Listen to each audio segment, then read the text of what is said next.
दोस्तों इस वीडियो में हम आपको समझाने वाले हैं कि आखिरकार ह्रासमान सीमांत उपयोगिता नियम की सहायता से मांग वक्र की व्युत्पत्ति किस तरीके से की जाती है, डिटेल में हम समझाने वाले हैं।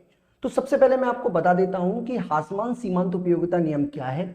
ह्रासमान सीमांत उपयोगिता नियम के ऊपर आप ऑलरेडी पढ़ चुके हैं कि जैसे जैसे एक उपभोक्ता किसी वस्तु की अतिरिक्त इकाई का उपभोग करता है, वस्तु से मिलने वाली सीमांत उपयोगिता घटती चली जाती है। मैं एक बार आपको समझा देता हूं किस तरह से घटती है। देखिए, हमने ऑलरेडी पढ़ा हुआ है ह्रासमान सीमांत उपयोगिता नियम। ह्रासमान सीमांत उपयोगिता नियम।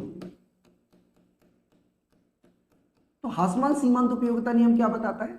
ह्रासमान सीमांत उपयोगिता नियम बताता है कि जैसे जैसे वस्तु की सीमांत उपयोगिता बढ़ती है, यानी कि जैसे जैसे किसी वस्तु की सीमांत उपयोगिता, मतलब जैसे जैसे उपभोक्ता किसी वस्तु की अतिरिक्त इकाई का उपभोग करता है, उससे मिलने वाली सीमांत उपयोगिता घटती चली जाती है। यानी कि ह्रासमान सीमांत उपयोगिता नियम के अनुसार, क्योंकि जैसे जैसे एक व्यक्ति वस्तु का उपभोग करेगा उसकी आवश्यकता की तीव्रता कम हो जाएगी, जिसकी वजह से प्रत्येक अतिरिक्त वस्तु से मिलने वाली सीमांत उपयोगिता कम होती चली जाती है। मैं आपको एक डायग्राम के थ्रू समझा देता हूं ये क्या कहना चाह रहा है। हम ये कहना चाहते हैं कि जैसे आपने वस्तु का उपभोग किया तो आपकी सीमांत उपयोगिता लगातार गिरती चली जाएगी, ये आपकी सीमांत उपयोगिता है। और उपभोक्ता संतुलन उस स्थिति में होगा जहां पर एक उपभोक्ता वस्तु की उतनी इकाइयां खरीद रहा है जितनी उसकी सीमांत उपयोगिता है। मान लीजिए कीमत P0 है, तो उपभोक्ता जो है वो वस्तु की X0 इकाइयां खरीद रहा है, हम ये मान के चल रहे हैं।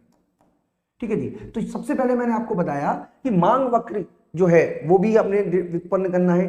तो ह्रासमान सीमांत उपयोगिता की सहायता से मांग वक्र व्युत्पन्न किया जाता है, लेकिन इसका यह मतलब नहीं है कि मांग वक्र की व्युत्पत्ति जो है वो ह्रासमान सीमांत उपयोगिता के बाद हुई है। मांग वक्र की व्युत्पत्ति पहले हो चुकी है और उसका जो कारण है उसको हम सीमांत उपयोगिता नियम की सहायता से पता करने की कोशिश करते हैं। तो मांग वक्र किसी वस्तु की कीमत और मांग में विपरीत संबंध को दर्शाता है। जैसा देखा गया है कि आमतौर पर यह देखा गया है कि जब वस्तु की कीमत बढ़ती है तो वस्तु की मांग में कमी देखने को मिलती है, और जब कीमत कम हो जाती है तो वस्तु की मांग बढ़ती है। यानी कि वस्तु की कीमत में और वस्तु की मांग में विपरीत संबंध होता है, और विपरीत संबंध का जो आधार है वो है ह्रासमान सीमांत उपयोगिता नियम। और ह्रासमान सीमांत उपयोगिता नियम बताता है कि जैसे जैसे उपभोक्ता वस्तु की अतिरिक्त इकाई का उपभोग करता है, वस्तु से मिलने वाली सीमांत उपयोगिता घटती चली जाती है। यानी कि एक विवेकशील उपभोक्ता वस्तु का उपभोग तभी तक करेगा जब तक कि वस्तु की सीमांत उपयोगिता उसके बराबर हो। तो मैं आपको डायग्राम के थ्रू समझाता हूं किस तरीके से ह्रासमान सीमांत उपयोगिता का नियम होता है। हम थोड़ी देर के लिए मान लेते हैं कि कीमत जो है वो 10 रुपए है और उपभोक्ता वस्तु की 10 इकाइयों का ही उपभोग कर रहा है।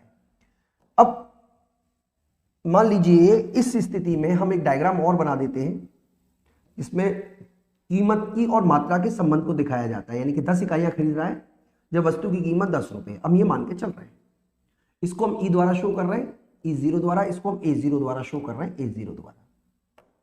अब मान लीजिए कि वस्तु की कीमत बढ़कर 12 रुपए हो जाती है, तो आपको पता होना चाहिए कि ह्रासमान सीमांत उपयोगिता नियम के अनुसार जैसे वस्तु की कीमत बढ़ती है उपभोक्ता पहले से कम इकाइयां खरीदना स्टार्ट कर देगा। यानी कि उपभोक्ता संतुलन बिंदु अब E0 ना रह के E1 हो गया है, और इसके आधार पर आप वस्तु की कितनी इकाइयां खरीद रहे हो? X1, जिसकी मान लीजिए 8 है।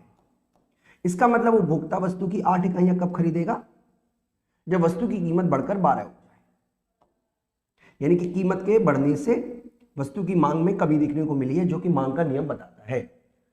इसी तरीके से मान लीजिए अगर वस्तु की कीमत घटकर 8 रुपए हो जाए, यानी कि कीमत गिरकर P2 हो जाए, तो उपभोक्ता जो है अब इसका संतुलन जो है वो हो गया है हमारा E2, और इस स्थिति में उपभोक्ता वस्तु की कितनी इकाई खरीद रहा है? X2। यानी कि इस स्थिति में उपभोक्ता जो है वो वस्तु की 12 इकाइयां खरीदेगा जब वस्तु की कीमत घटकर 8 हो गई है। तो इस तरीके से हमने पाया A1 और A2 को, इसको जोड़ दें तो जो वक्र बनेगा उसको बोलते हैं मांग वक्र। यानी कि इस तरीके से हमने ह्रासमान सीमांत उपयोगिता नियम की सहायता से मांग वक्र की व्युत्पत्ति की, और जो हमें समझने वाली कुछ बातें हैं वो मैं आपको बता देता हूं। सबसे पहली बात आपको याद रखनी है, नंबर 1, मांग वक्र का ढाल ऋणात्मक होता है, ऋणात्मक होता है। दूसरा आपको याद रखना है कि एक वस्तु का जो मांग सीमांत उपयोगिता वक्र है वही एक उपभोक्ता का मांग वक्र भी होता है। यानी कि अगर आप सीमांत उपयोगिता वक्र को मांग वक्र कहते हो तो कुछ गलत नहीं है, क्योंकि इस स्थिति में उपभोक्ता वस्तु की x1 इकाइयां खरीद रहा है, x2 इकाइयां खरीद रहा है, x3 इकाइयां खरीद रहा है, इसलिए ये वस्तु की मांग वक्र को दिखाने की कोशिश करता है। तो कई बार आपसे क्वेश्चन एग्जाम में पूछा गया है कि भाई इनमें से कौन सा मांग वक्र है, वहां पे सीमांत उपयोगिता दिया हुआ था, तो आपको याद रखना है कि सीमांत उपयोगिता को ही मांग वक्र कहते हैं। इसके अलावा आपको यह याद रखना है कि अगर उपभोक्ता का संतुलन उस स्थिति में होता है जहां पर वस्तु की कीमत और सीमांत उपयोगिता बराबर बराबर है, अगर मान लीजिए किसी वस्तु से कीमत बढ़ जाती है, कीमत बढ़ जाती है और कीमत बढ़ने की वजह से MUX छोटा हो जाता है PX से, तो उपभोक्ता कम वस्तु उपभोग करेगा, उपभोग में क्या करेगा, कम करेगा, और ऐसा वो तब तक करता रहेगा जब तक कि वस्तु की सीमांत उपयोगिता और कीमत जो है वो बराबर ना हो जाए। क्योंकि आप जानते हो कि जैसे ही उपभोक्ता वस्तु का उपभोग कम करता है, वस्तु से मिलने वाली सीमांत उपयोगिता बढ़ जाती है, यानी कि कीमत के कम होने पर उपभोक्ता वस्तु का उपभोग बढ़ा देगा। दूसरा, अगर कीमत घट जाती है, कीमत अगर घट जाती है, ठीक है जी, यानी कि इस स्थिति में MUX मोर देन PX होगा, तो उपभोक्ता वस्तु का अधिक उपभोग करेगा, और अधिक उपभोग वो तब तक करता रहेगा जब तक कि वस्तु की सीमांत उपयोगिता और कीमत बराबर बराबर नहीं हो जाती। तो दोस्तों समझने वाली बात यह है कि हमेशा इकोनॉमी में एक व्यक्तिगत से वस्तु का उपभोग उपभोक्ता तब तक करेगा जब तक कि वस्तु की कीमत और वस्तु से मिलने वाली सीमांत उपयोगिता बराबर बराबर नहीं हो जाती। ये बात आपको अपने दिमाग में रख लेनी है। यही सारी बातों को हमने इस वीडियो के माध्यम से आपको समझाने की कोशिश की है।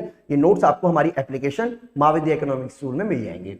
तो यदि एक वस्तु, ये ऑलरेडी हम बता चुके हैं, ये हम आपको बार बार नहीं समझा रहे। एक और तरीके से हम वस्तु की मतलब मांग वक्र को व्युत्पन्न कर सकते हैं। हालांकि इसमें डायग्राम के थ्रू हम नहीं बताएंगे क्योंकि डायग्राम के थ्रू है भी नहीं, लेकिन इक्वेशन के थ्रू हम इसको समझा सकते हैं। वो है सम सीमांत उपयोगिता नियम की सहायता से मांग वक्र की व्युत्पत्ति। मैं आपको समझा देता हूं सम सीमांत उपयोगिता नियम की सहायता से मांग वक्र कैसे व्युत्पन्न किया जा सकता है।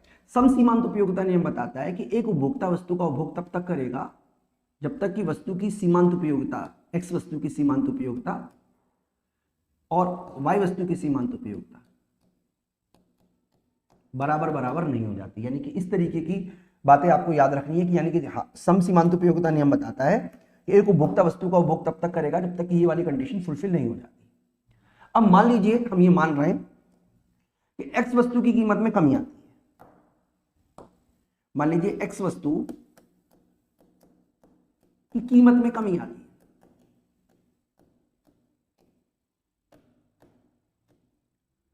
अब आपको समझाने के लिए मान लीजिए ये 100/10 है बराबर 50/5 है। दोनों का मतलब एक ही है। अब मान लीजिए ये कीमत गिरकर 5 हो जाती है, यानी कि 100/5 इज मोर देन 50/5। तो यानी कि अगर एक्स वस्तु की कीमत में कमी आती है तो एक्स वस्तु 10 रुपए से घटकर 5 रुपए हो जाती है। तो कंडीशन क्या है कि अगर MUX/PX मोर देन MUY/PY है तो कंज्यूमर क्या करेगा, एक्स वस्तु का उपभोग ज्यादा करेगा और वाई वस्तु के उपभोग में कमी करेगा। यानी कि एक्स वस्तु का उपभोग वो ज्यादा करेगा, वाई वस्तु को उपभोग में कमी करेगा, और ऐसा वो तब तक करता रहेगा जब तक कि MUX/PX बराबर नहीं हो जाता MUY/PY। तो कहने का मतलब ये हुआ कि अगर एक्स वस्तु की सीमांत उपयोगिता अधिक है तो एक्स वस्तु का अधिक उपभोग करेगा। भाई मान लीजिए आप दो चीज पसंद करते हो, एक आप एप्पल पसंद करते हो, एक ऑरेंज पसंद करते हो, और आप वस्तु का उपभोग तब तक कर रहे हो जब तक कि दोनों की सीमांत उपयोगिता बराबर बराबर है। अब एप्पल का प्राइस गिर गया तो आप क्या करोगे, ऑरेंज से पैसे हटाकर एप्पल खरीदना शुरू कर दोगे। इतनी सी बात तो आपको समझ में आनी ही चाहिए। और अगर मान लीजिए एक्स वस्तु की कीमत बढ़ जाती है, एक्स वस्तु की कीमत में वृद्धि होती है, तो अगर एक्स वस्तु की कीमत बढ़ने से क्या होगा कि ये वाली कंडीशन मिलेगी आपको, MUX/PX is greater than MUY/PY। और इस स्थिति में उपभोक्ता क्या करेगा, एक्स वस्तु के उपभोग को कम करेगा। और जब उपभोक्ता एक्स वस्तु के उपभोग में कमी करेगा तो जो उपभोक्ता की आय, उपभोक्ता जो है उपभोग है और सॉरी एक्स वस्तु में उपभोग कम करेगा, इसका मतलब कीमत के बढ़ने से उपभोग में कमी हुई, और अल्टीमेटली ये कंडीशन जब तक नहीं आ जाती तब तक आपका ये जो प्रोसेस है ये पूरी तरीके से चलता रहेगा। तो कहने का दोस्तों सिंपल मतलब ये हुआ कि मार्शल उपयोगिता सिद्धांत में मांग वक्र को सीमांत उपयोगिता वक्र भी कहते हैं। इसका ज्यामितीय नाम है, यानी कि जो सीमांत उपयोगिता वक्र है ये मांग वक्र का ज्यामितीय नाम है, और यह ऋणात्मक ढाल का होता है क्योंकि इसके निम्न कारण जिम्मेदार है। तो इसके कारण के बारे में तो हम आपसे ऑलरेडी डिस्कस कर चुके हैं। मैं उम्मीद करता हूं कि आपको कंसेप्ट समझ में आया होगा। इस वीडियो में इतना ही। Thank you.